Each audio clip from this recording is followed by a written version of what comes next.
Salut tout le monde, on se retrouve aujourd'hui dans une nouvelle vidéo type recyclage, seconde main, on récupère les vêtements de la grand-mère et on les transforme clairement comme vous avez pu le constater dans le petit texte juste avant. Donc là c'est une robe que j'avais récupérée de ma mamie qu'elle ne mettait plus, c'est une robe de marque C&A. Alors clairement l'année où elle est sortie je ne sais pas, je pense que ça doit dater un petit peu avant les années 2000, pas beaucoup parce que c'est du tissu quand même qui est pas non plus de super bonne qualité. Mieux quand même que ce qu'on fait maintenant, c'est une robe quand même qui est doublée, qui était doublée au col, donc on n'est pas non plus sur de la merde. C'est une robe mi-saison je pense, parce que le tissu est vraiment trop épais pour que ce soit quelque chose pour l'été, et trop fin pour que ce soit uniquement pour l'hiver. Je pense que je me caillerai directement dedans. Donc voici les quelques petits détails de cette robe. Il y avait des poches, il y a beaucoup de choses que je vais garder dans cette robe, que j'aime bien. Le modèle est vraiment vieux, c'est vraiment ce qu'on faisait vraiment à l'époque. Les manches sont bouffantes et je sais que moi ça ne me va pas, donc c'est quelque chose qu'on va modifier aussi dans cette robe. Vous allez voir ça juste ensuite.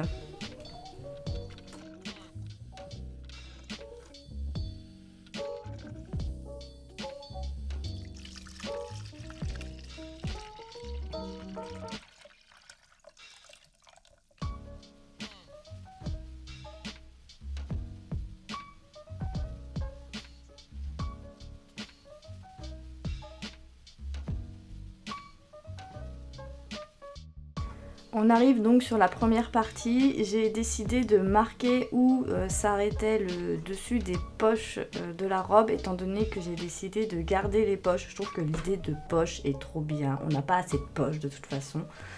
Et donc je marque et j'ai décidé de faire un trait et de couper en fait en deux la robe, comme vous allez pouvoir le voir. C'était un peu chiant parce qu'il fallait vraiment pas que je coupe au ras de la poche, et en même temps il fallait quand même que j'ai assez de longueur au niveau du petit chemisier du dessus, et assez de longueur pour faire une ceinture de jupe en dessous. Vous allez voir juste ensuite. J'ai décidé en fait de faire la partie du haut en petit chemisier et la partie des bas laissée en simple jupe droite, un peu jupe crayon, qui donne quand même du volume malgré tout avec ses poches.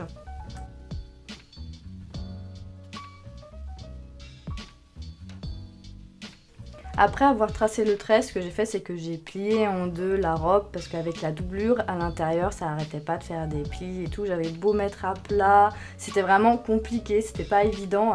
Et voilà, j'ai coupé donc sur la ligne en deux pour que ça soit vraiment pile poil bien. Il n'y a pas beaucoup de centimètres, voire même que des millimètres d'écart au niveau des tailles. C'est vraiment pas flagrant pour une fois que je coupe droit, parce que je suis pas quelqu'un qui coupe très droit, c'est très compliqué pour moi. Donc voilà à quoi ça ressemble. Ensuite au final j'ai deux parties dans une seule et même robe.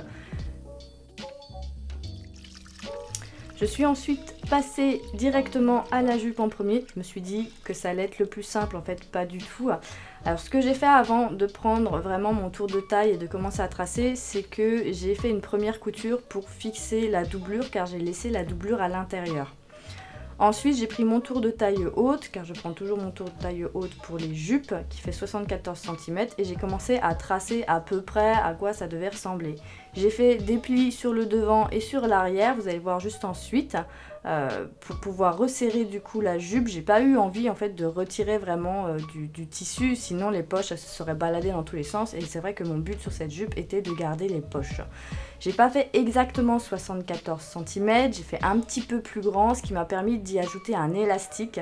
Et c'est vrai que c'est toujours agréable, en tout cas pour moi, quand on part manger et que vous avez une taille haute, quand vous mangez bien, bah c'est difficile à porter la taille haute parce qu'après on se sent serré, qu'avec l'élastique du coup je vais me sentir un peu mieux.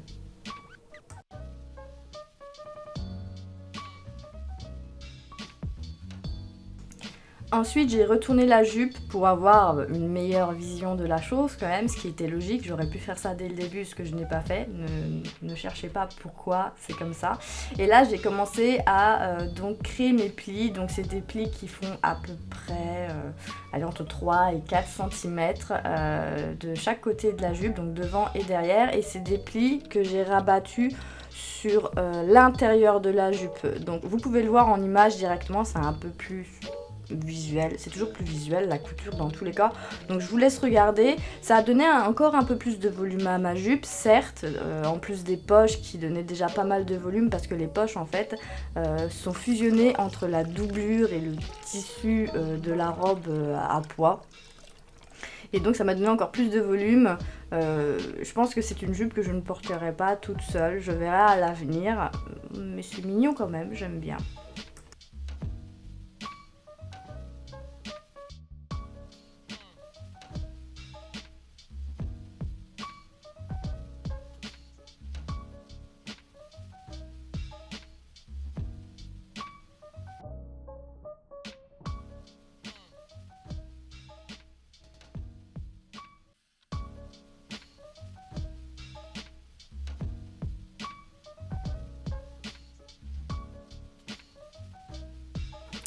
Donc ensuite, après avoir donc fixé mes plis, avoir imaginé mes plis, avoir fait mes plis tout simplement, j'ai donc fait une couture déjà pour qu'ils ne bougent plus quand je vais venir à replier ma ceinture, comme vous pouvez le voir juste là, parce qu'en fait je crée une ceinture dans la jupe, je refais pas une ceinture par-dessus, j'ai pas eu envie, sinon ça aurait fait peut-être un peu trop de volume. Donc là ce que j'ai fait, étant donné que j'ai quand même gardé pas mal de marge entre les poches et le dessus des poches, j'ai plié une première fois et j'ai replié un tout petit peu pour cacher le tissu que j'avais coupé, pour bien fermer la jupe, comme vous pouvez le voir. On va le voir juste ensuite, comme vous voyez bien sur la machine là, que j'ai bien replié encore une fois ma ceinture, plié une première fois et une seconde fois, mais vraiment pas beaucoup, étant donné que je n'avais pas non plus masse de tissu.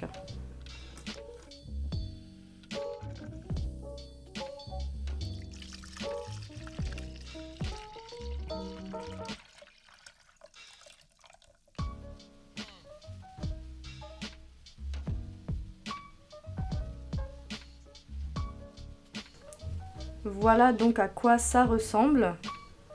Donc j'ai vraiment fait une ceinture simple. Donc comme vous pouvez voir aussi, il manque un bouton que je remettrai juste ensuite. Juste avant, je passe déjà mon élastique. Je n'ai pas refermé ma ceinture, comme vous pouvez le voir, ce qui m'a permis donc de passer un élastique assez épais. Faites attention de ne pas tourner l'élastique à l'intérieur de la ceinture si vous refaites la même manipulation sur autre chose, parce que je suis tout le temps en train de retourner l'élastique à l'intérieur et je dois vous avouer que c'est très chiant quand on est obligé de tout recommencer. C'est pas très agréable en tout cas.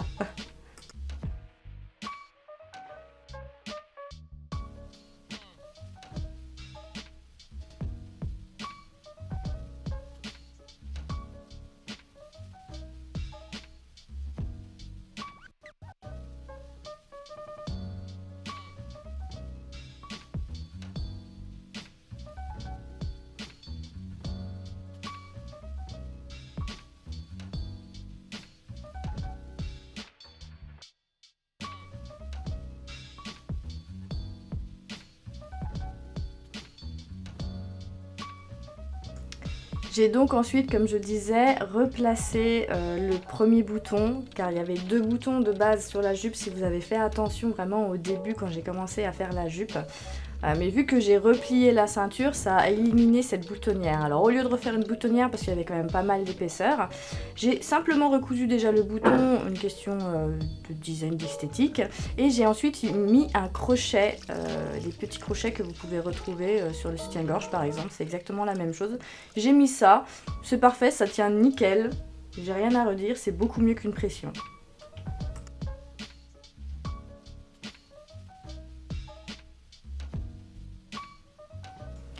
Je suis passée donc ensuite à la chemise, donc rien de très compliqué. Pour commencer, vu que la robe est doublée, j'ai décidé de rentrer en fait à l'intérieur la doublure et le tissu pour faire l'ourlet. J'ai pas voulu plier une première fois, plier une seconde fois comme on fait à chaque fois. Là j'ai vraiment rabattu à l'intérieur pour que ça reste quand même le plus propre possible et qu'on n'ait pas cette épaisseur en fait au bas de ma chemise.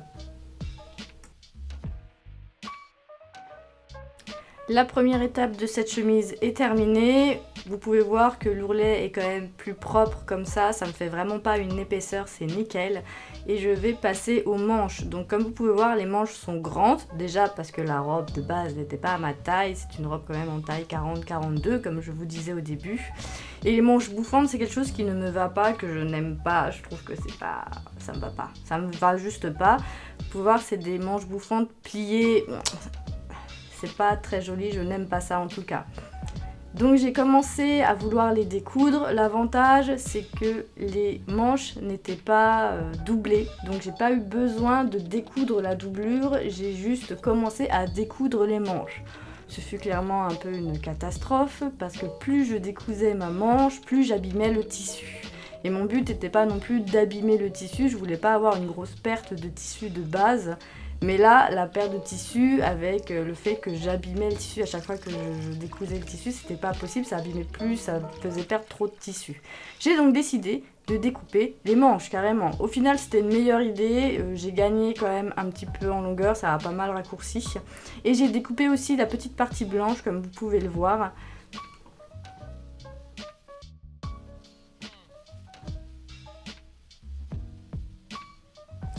Après avoir posé déjà la partie bleue sur la manche, enfin avoir reposé au final ma manche sur ma chemise, j'ai décidé de la coudre. Donc ça c'est des parties que je vous ai un peu épargnées clairement parce que c'est très long de reposer une manche, surtout que là le tissu glissait un peu. La manche au final aussi était devenue plus grande que ce qu'elle était de base, étant donné qu'elle était repliée sur soi vu qu'on était sur une manche bouffante. Donc voici le résultat, on a moins ce pli, je préfère largement comme ça en chemisette simple, c'est ce que je préfère.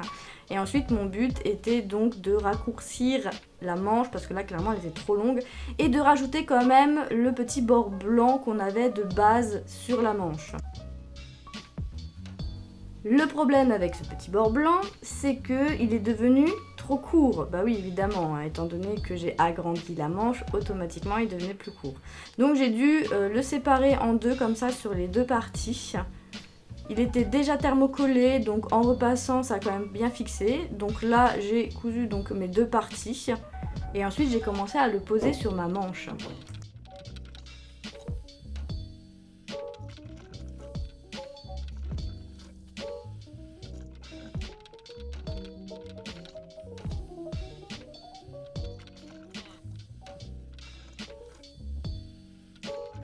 Donc la technique, c'est que j'ai posé l'endroit du blanc sur l'envers du bleu. Retenez bien ça. Après avoir posé donc l'endroit du blanc sur l'envers du bleu, avoir fait une première couture, j'ai commencé à replier mon petit bord blanc. Regardez bien, donc je le plie une première fois juste un petit peu parce que j'en avais vraiment pas beaucoup et je replie une seconde fois afin de donner à peu près le même aspect qu'on avait de base sur la chemise. Ce fut très compliqué, voilà à quoi ça ressemble et j'ai quand même fait une petite couture invisible pour que ça fasse un peu plus propre qu'une simple couture à la machine où là on aurait vu directement les coutures sur mon projet.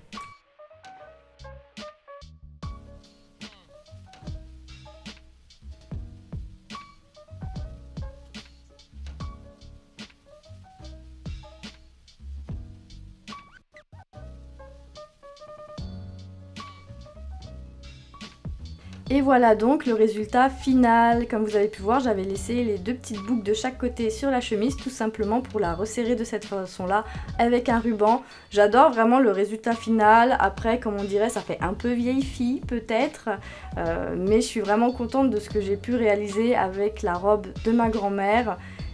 Les manches sont nickel, rajustées comme elles sont, c'est super. Je n'ai pas perdu 1 cm de poche, ça aussi c'est super. Elle est très confortable, un peu chaude quand même pour l'été, donc c'est vraiment quelque chose de mi-saison mais totalement.